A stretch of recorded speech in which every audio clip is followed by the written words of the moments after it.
RCN, grandes audiencias, en la hora de la verdad, al oído.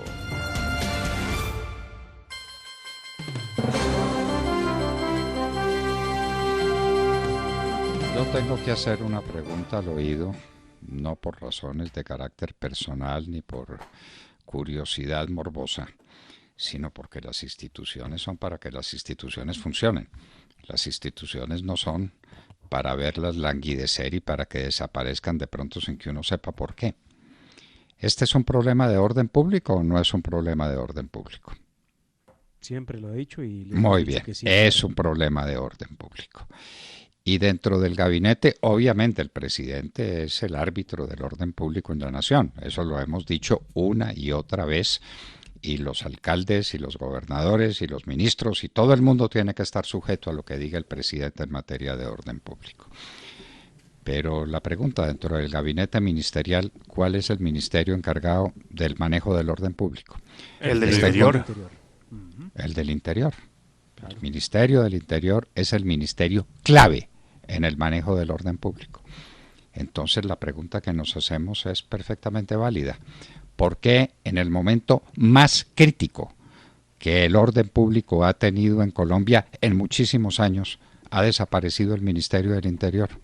¿O ustedes han oído hablar a la señora ministra del Interior? Ha creado las pautas. Es la que se ha encargado de la relación con los alcaldes y con los gobernadores. Es la portavoz del gobierno nacional en esta materia crítica definitiva de orden público. ¿Dónde está la ministra del Interior? Es la pregunta que nos hacemos, no por ella, no por una persona en particular, por una institución. El Claro, orden público, por la cartera como tal. Claro.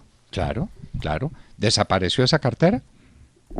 Pues ya es no que sirve. recuerde, doctor Londoño, cuando intentamos buscar una entrevista con un embajador, nos dijeron, no, esto va hacia Cancillería y Cancillería además está pasando todo al Ministerio de Salud. Entonces casi que de todos los ministerios estaban tratando de centralizar todo en el mismísimo Ministerio de Salud, lo cual pues por supuesto no tiene sentido cuando hablamos además de un tema como lo menciona y bien lo señala usted, un tema de orden público. Hay muchos ministros muy silenciosos.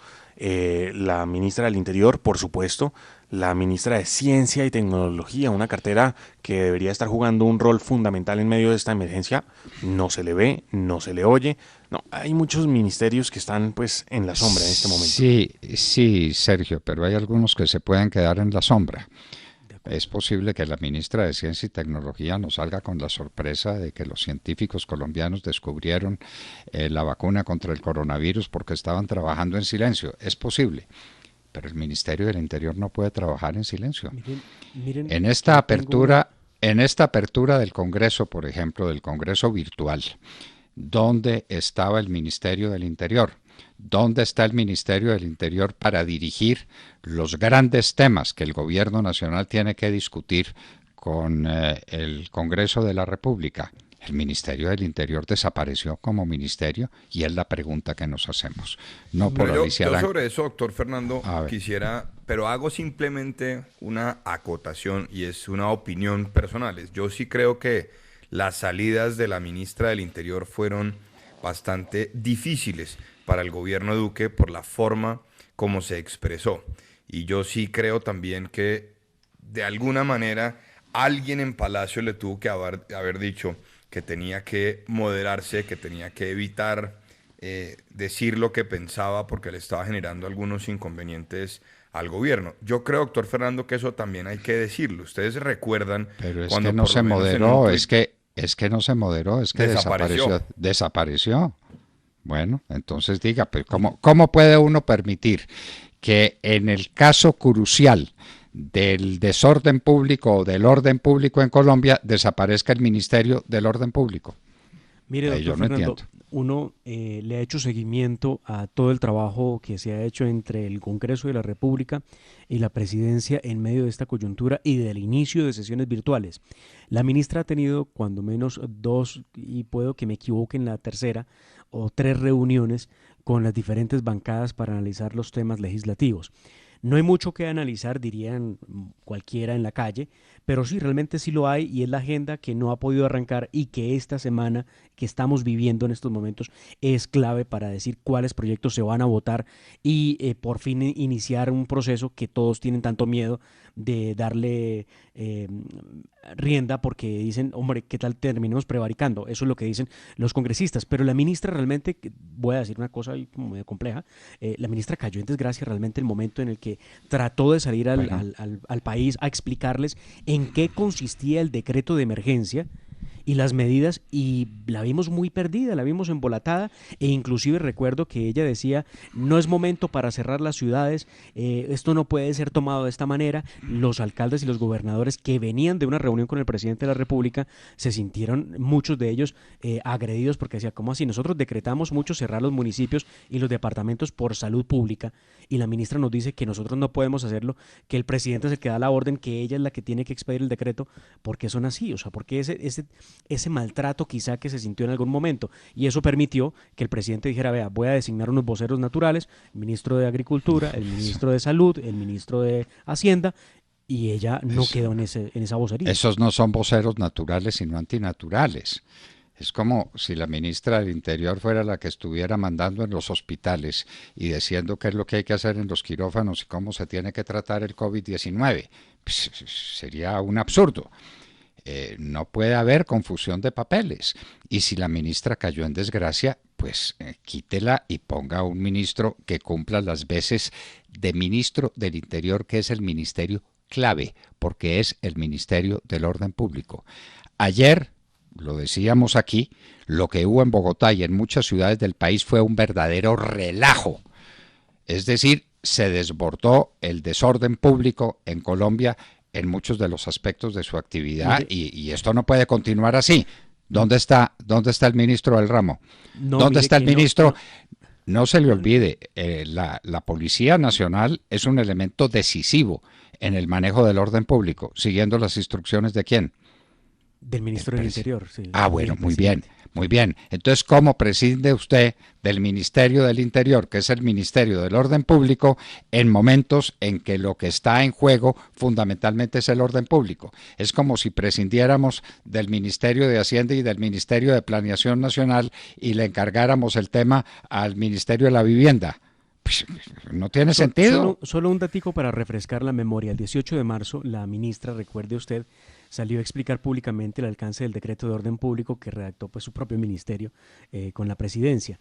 En ese momento, recuerden ustedes, le preguntaron a la ministra qué va a pasar entonces si usted dice que las decisiones de cerrar o no cerrar los municipios y departamentos corresponden al presidente de la República, pero no se ha tomado esa decisión. ¿Qué va a pasar entonces en el caso de Bogotá? Claudia López ya anunció que el fin de semana estará cerrado Bogotá, nadie podrá salir porque va a haber una cuarentena. ¿Qué va a pasar? Recuerden ustedes, la ministra no supo explicarlo y luego, mientras la ministra insistía en que una cuarentena podía paralizar el país, el martes el presidente de la República da un anuncio importante al país y dice, a partir del 24 arranca una cuarentena nacional. O sea, ¿sí ve? Un discurso muy difícil. El tema del fin de semana, comprensible, perfectamente comprensible, pero difícil, ¿no? Hay manufacturas que usted una vez las arranca, pues las tiene que mantener prendidas. Eso no es que se puedan estar apagando y prendiendo, ¿no? Hay hornos que no se apagan con un switch. Sí. Hay operaciones que requieren... Pero ese es un problema del Ministerio de Industria. Pero el Ministerio del Interior es básico. En los debates en el Parlamento, en mi época, pues yo recuerdo, citaban a un ministro y no había peligro de que ese ministro se presentara sin mi compañía. Porque es que los temas... Es el ministro de la política, además. Pero es la palabra, es el ministro de la política. Y entonces alguien tiene que responder por la política con una voz unitaria, autorizada y clara. Si esa no era la voz de Alicia Arango, pues pongan a alguien que cumpla con esa tarea, pero no digan que es que como Alicia Arango no funcionó, entonces la hacemos a un ladito, la archivamos, la mandamos al cuarto de San Alejo y que otros ministros hagan las veces de ministro del Interior. No, perdónenme, eso no es posible. No es posible. Y entonces, eso haga el traspaso o el trasvase a todos los ministerios. El ministro de Hacienda es un ministro que está bastante callado y nosotros nos seguimos preguntando cuál es la economía que le va a quedar al país, cuáles son los efectos del coronavirus en la economía colombiana, cuál va a ser el endeudamiento de las empresas frente al Estado, cuál va a ser la dependencia que tengan las empresas del Estado, cómo se van a mover, cómo va a ser el recaudo tributario, cómo va a ser el problema del déficit en cuenta corriente. Ministro de la Economía, o por pensemos de supuesto. otra manera, como los temas del momento son vacunas, medidas sanitarias, temas de medidas económicas para las pequeñas, medianas y grandes empresas, temas de impuestos, pues entonces que hable el ministro de Industria y Comercio, que hable el ministro de Hacienda, que hable el ministro de Salud, que hable la directora o la persona encargada del Instituto Nacional de Salud, que es la directora, que hablen ellos. Y la ministra del Interior, pues por ahora no tendrá que decir palabra porque pues tiene que estar dedicada a los temas del Congreso en esta semana. No, a los temas del Congreso no. Perdóneme. Perdóneme que insista, a los temas del orden público. Y el orden público es el que está en juego en la nación. Y la señora Claudia López se tiene que someter al gobierno nacional en virtud del manejo del orden público. Lea la Constitución otra vez de Mar, para que no digamos que es que eso lo maneja el ministro de Salud. No, señor, eso lo maneja el presidente de la República a través del ministro del Interior. ¿Y dónde ha visto usted reunida a Alicia Arango con Claudia López, discutiendo los temas del orden público en la ciudad de Bogotá? Y ayer Bogotá fue un relajo, y Barranquilla fue un relajo, y Cartagena fue un relajo, y la policía quedó desbordada. ¿Y dónde estaba la ministra del Interior? Bueno, para bien o para mal, para bien o para mal. No se le vio. Muy bien, yo quiero hacer otro planteamiento, y en esto pues no quiero ser draconiano ni excesivo en mi análisis. La señora alcaldesa de Bogotá, con su esposo o esposa o cónyuge, o no sé cómo se llame, con esta señora Angélica Lozano. Angélica Lozano, fueron vistas, filmadas, grabadas, violando la ley de cuarentena. ¿Qué se les aplica? Para mí, yo no propongo sino una condición, porque es que no he tenido tiempo, ni interés tampoco, ni entusiasmo en estudiar las normas que se han dictado sobre la sanción que se le impone a las personas que violan la cuarentena. Que se le imponga la misma sanción que se le impone a cualquier otro que haya sido sorprendido en la misma actividad, ¿o no? ¿Saben ustedes cuál es la diferencia, doctor Fernando? A ver. Esto, yo he tratado de estudiar el tema, claro que sí. Y es que lo que prevé el decreto son multas. Estamos hablando de sanciones pecuniarias, no estamos hablando de sanciones ni de arresto ni de cárcel por salir en medio de la pandemia. ¿A qué voy yo con esto? A que si pretenden algunos aplicarle el Código Penal a la alcaldesa de Bogotá, y hago claridad que no estoy hablando en defensa ni de la alcaldesa ni de su cónyuge, sino estrictamente en lo que dice el derecho, el Código Penal en el artículo 368 dice lo siguiente: el que viole medida sanitaria adoptada por la autoridad competente para impedir la introducción o propagación de una epidemia incurrirá en prisión de 4 a 8 años. ¿Por qué leo este tipo penal? Porque en el caso de la alcaldesa me parece muy a mi parecer más bien, y no sé si alguno de ustedes coincida conmigo, estamos hablando de una investigación preliminar que se le abrió a la alcaldesa en la fiscalía y a su cónyuge por haber salido violando las restricciones del decreto. El decreto habla de sanciones disciplinarias, habla de sanciones pecuniarias, pero no habla en ningún momento de la cárcel. ¿Para qué sirve ese tipo penal que acabo de leer yo? Para la persona que efectivamente incurra en violar la medida sanitaria que permita la introducción o propagación de una epidemia, pero esa persona que incurre o que enmarca en el tipo penal es una persona que debe cumplir una de las cualidades, y es que tiene la enfermedad y es un peligro real para las personas. Si ellas lo tienen y andan por allí repartiendo el virus, pues claro que les cabe el tipo penal. De otra manera no, y ni Angélica Lozano, la senadora, ni la alcaldesa de Bogotá tienen coronavirus, y está demostrado. ¿Me lo puede asegurar usted? ¿Me lo puede asegurar? Ellas se hicieron exámenes médicos. ¿Me lo puede asegurar? Bueno, yo no, el Instituto Nacional de Salud que las hizo. ¿Cuándo? ¿Cuándo les hicieron el examen? Ya le digo cuándo fueron los exámenes de Claudia. Muy bien, ¿y de ahí para acá qué? No, vea, Ademar, es que estamos discutiendo cosas distintas y cuando uno discute cosas distintas no se puede poner de acuerdo nunca. Usted ya las juzgó y ya las absolvió. Yo lo que estoy diciendo es que tengan el mismo trámite y el mismo manejo que tiene cualquier otro ciudadano que se ha sorprendido haciendo lo mismo. Esa es mi posición. Que ¿Y es lo tuvieron? ¿Qué fue la multa? ¿Y se les impusieron? Claro, la multa se le impuso, sí señor. Sí, ella fue al día siguiente al CAI, reconoció que había salido y se le impuso el comparendo. El examen médico de y- Claudia López fue el 20 de marzo. Y del 20 de marzo acá lleva un mes. ¿No ha podido adquirir el coronavirus? Bueno, Pues contésteme. síntomas no tiene. Bueno, No, muy yo no- bien. no, Bueno, yo muy no bien, le ya, puedo- ya, yo no le listo, puedo listo, Yo sí creo, listo, doctor ya. Fernando, que No, es que no. a veces terminamos en una especie de cacería de brujas. No lo digo por ellas dos, perdón, no quiero tampoco. Pero a veces sí, en ocasiones queremos hacer una cacería de brujas para imponer unos castigos así dramáticos. Yo creo que son ciudadanas como todos, y en esto sí discrepo de alguna manera. Y se presentaron y se les impuso un comparendo. Y yo en este caso valoro positivamente esa actitud de decir, aquí estoy, impóngame lo que corresponda, no estoy dando la cara, me equivoqué, qué tengo que pagar, qué tengo que firmar, cuál es la sanción. Dar la cara, miren, nos lo está recordando una oyente, Marina Ortiz, a través de Twitter, nos recuerda lo que pasó con el ministro de Salud de Nueva Zelanda. Dijo, soy un idiota, y renunció por haber violado la cuarentena. Punto. Bueno, aquí no pasa eso. Yo simplemente insisto en que ellas deben tener el mismo tratamiento que se le dio a todos los demás. Si todos los demás están siendo juzgados así, perfecto. Pero yo veo a la fiscalía que sale, que da declaraciones, que tiene no sé cuántos procesos penales abiertos, agentes que hizo ¿qué? ¿Algo distinto de lo que hicieron estas señoras? Sí, el último dato que yo tenía era de más de 250 personas en proceso de judicialización por parte de la Fiscalía por violación de la medida sanitaria, mientras que teníamos una cifra de, no sé, más de 60.000 personas con comparendos. Entonces ahí hay un diferencial que sí, hay una uno gran no se diferencia explica, entre ¿no? una investigación preliminaar, y es que esta investigación en contra de Claudia López, la alcaldesa, y de la senadora Angélica Lozano viene de la denuncia ciudadana que masivamente, según nos han dicho, llegaron a la fiscalía, enviaron documentos a la fiscalía con la prueba que circula por redes sociales pidiéndole a la fiscalía investigar. Pero realmente no veo para dónde y no va a pasar nada. Está la con confesión eso. de parte, tiene por qué además, pasar ¿no? nada. Está Bueno, la misma sí, Claudia sí, López sí. testimoniando Demar, al en respecto. ese caso la fiscalía ha debido rechazar in limine, decimos los abogados, la acusación que recibió diciendo esto no es un problema penal, sino que es un problema contravencional de policía. Del Y se Código de acabó Policía. y se acabó el carbón. Y se acabó el carbón.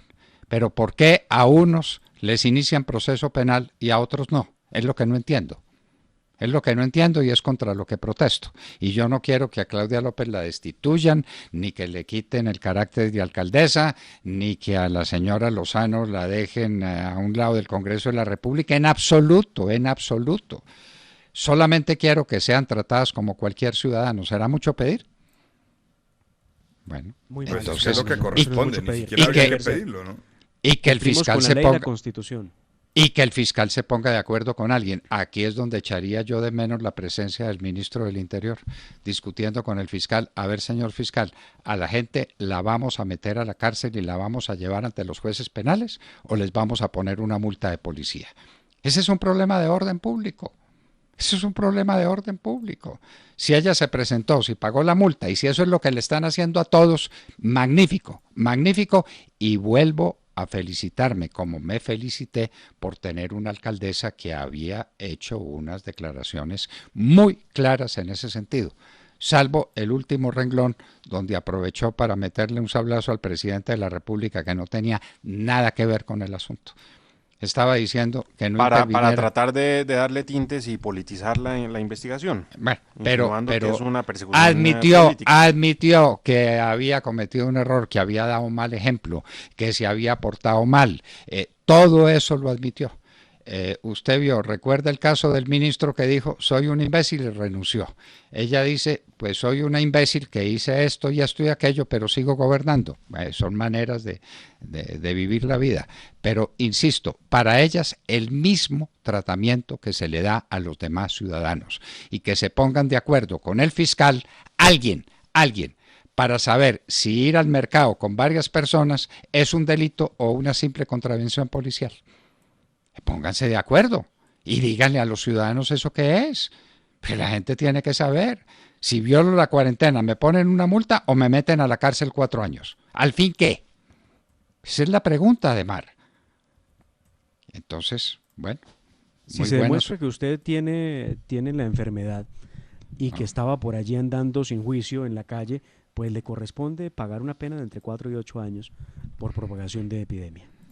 Si usted tiene, ¿y cómo sabe si tiene o no tiene? Si el coronavirus tiene una es asintomático muchas veces. Una condición gravísima y es que es asintomático. Entonces, ¿cómo? En fin. Esto es un desorden. Por Dios, pónganle orden. Pónganse de acuerdo. ¿Es un delito o es un simple problema de policía? Pero que sea un delito o un problema de policía para todos los ciudadanos y no para algunos sí y para otros no. Eso es lo que no entiendo. Y entonces al fiscal callen en la boca y dejen a las autoridades de policía que manejen el tema. Un tema contravencional. Es la diferencia entre delito y contravención, que usted la conoce muy bien, Demar, como buen jurista que es, ¿no es cierto? Entonces, pues, en la materia de contravenciones, el fiscal no tiene nada que hacer, nada en absoluto. Y decir, este no es asunto mío, este es un tema de policía.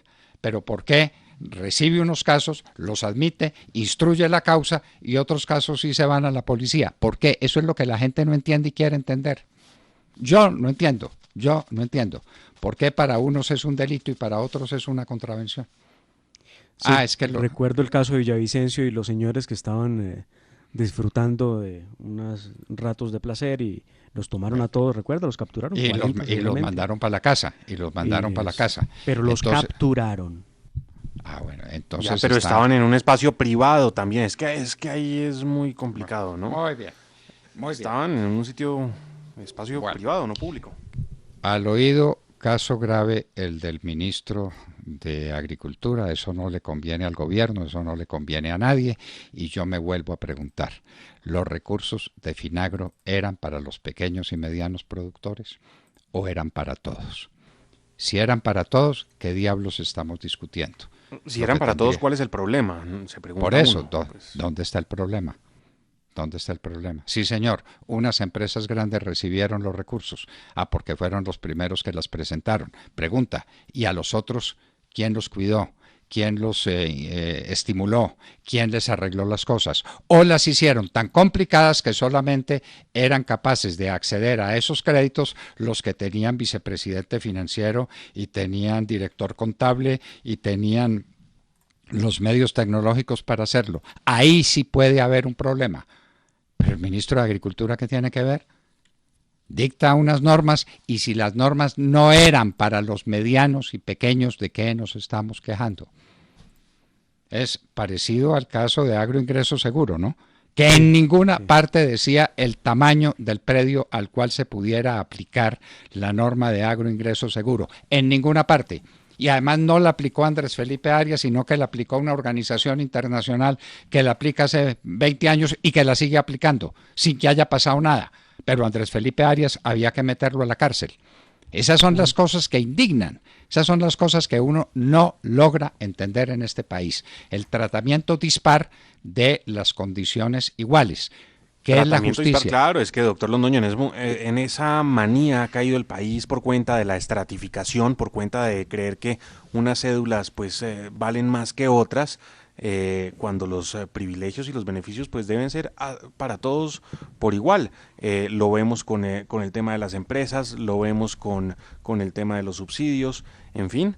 Hemos caído en esa manía cuando, pues como lo dice usted, ese trato disparo, esa discriminación positiva, pues lo que hace precisamente es un diferencial que afecta pues la igualdad de todos para acceder a estos beneficios, porque aquí tanto el grande como el pequeño han caído en desgracia por cuenta de esta pandemia. ¿Qué dice el presidente de Finagro frente a esto? El doctor Dairo Estrada, dice, se han venido otorgando los créditos a pequeños, medianos y grandes productores agropecuarios.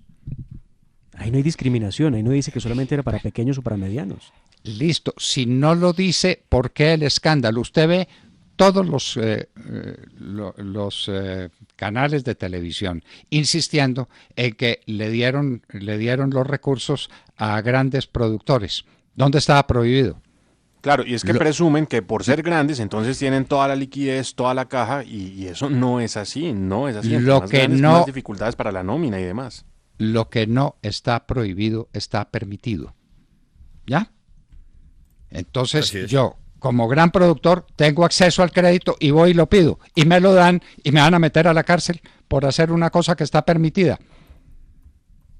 Pero no hay derecho, por Dios, pero es que miremos cómo son las cosas y vamos al fondo de ellas. ¿Está prohibido o no está prohibido? No lo prohibieron. Bueno, entonces como no lo prohibieron, está permitido, ¿no es cierto?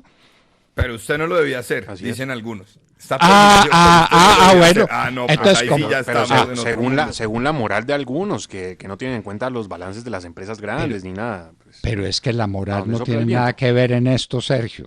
Esto es un problema acuerdo con jurídico, usted, de acuerdo este es con un usted. problema de derecho. Y el problema de derecho se resume en esto: ¿mi conducta estaba permitida o no estaba permitida? Mejor, ¿estaba prohibida o no estaba prohibida? Si no estaba prohibida, estaba permitida. Entonces, ¿qué me imputan? ¿Por qué me persiguen? ¿Por qué me arman escándalo? Lo de Finagro es eso, es una tormenta en un vaso de agua porque unos hicieron una cosa que estaba permitida y Finagro hizo una cosa que le estaba permitida, que era darle créditos bien dados. Otra cosa es que se los hayan dado a personas que no reunieran los requisitos para dilapidar un dinero que no fue a su objetivo debido. Pero entiendo que eso no es lo que se ha discutido, ¿o sí? No. Ah, no, bueno. esa no es la discusión. Bueno, entonces... De pronto la hay discusión mucho está afán, sobre el doctor Fernando, destinatario porque, miren, de los recursos. Hace 20 días anunciábamos que la vicepresidente Marta Lucía Ramírez hablaba de la creación de un grupo de élite contra la corrupción en Colombia. E inmediatamente el procurador, el fiscal y el contralor le respondieron rabiosamente a la vicepresidenta y le dijeron: ¿cuál grupo anticorrupción especial? Si para eso estamos nosotros. Ya están listos los grupos que estamos trabajando. Yo a veces también me pregunto, cuando leo noticias como esta o damos cuenta de análisis de ella, ¿será que es que no hay afán entonces de pronto más bien de sacar noticias criminales para tener de qué hablar? No sé. Pues claro, el fiscal desesperado, y además el fiscal no entiende que es un delito y que es una contravención y cuál es la diferencia entre ellos, ni de qué se trata una disciplina que yo no sé si le enseñan en las facultades de Derecho de Mar. El derecho penal económico es una disciplina, es una materia. Sí, claro, hace parte, hace parte. Bueno. Sí. Entonces ahí hay que estudiar especialmente a los juristas argentinos. Qué pena, pero fueron ellos los que desarrollaron el derecho penal económico en América Latina. El derecho penal económico es distinto del derecho penal ordinario. El derecho penal económico tiene unos objetivos, tiene unos mecanismos, tiene unos castigos. Y lo otro tiene otros castigos distintos. El delito. Y el delito forma parte de otro mundo distinto. Bueno, pero en fin, esas son reflexiones que nos hacemos a propósito de este tema. Y entonces ahí estamos, por ejemplo, con el caso del alcalde de Popayán. Al alcalde de Popayán, ¿por qué se lo puede juzgar? Señor, porque estaba violando un principio que había sido establecido y estuvo en el exterior y estando en el exterior puso en peligro.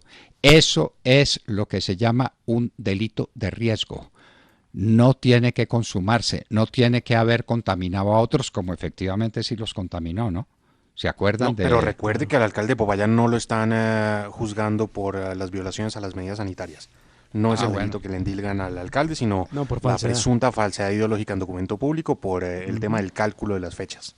Bueno, que pues muy poco cargo el que le hacen. Ahí insiste la Fiscalía en medida de aseguramiento para el alcalde de Popayán, a propósito Muy bien. de temas. Y si les parece, nos vamos a hablar de Chile, porque Chile es un país muy extraño, el país más desarrollado, el país con una empresa privada más exitosa, el país que salió de la ruina, de la quiebra total y absoluta al que la llevó el señor Salvador Allende. Para unos mártir, para nosotros un verdugo de la nacionalidad chilena. y ahora resolvieron los chilenos volverse contra su pasado porque están añorando algunos pues, o muchos, no sé, están añorando el gobierno de Allende, donde todos tenían que hacer cola para comprar alguna cosa, cuando Chile se convirtió en el país modelo, en el país desarrollado, en el gran país de América.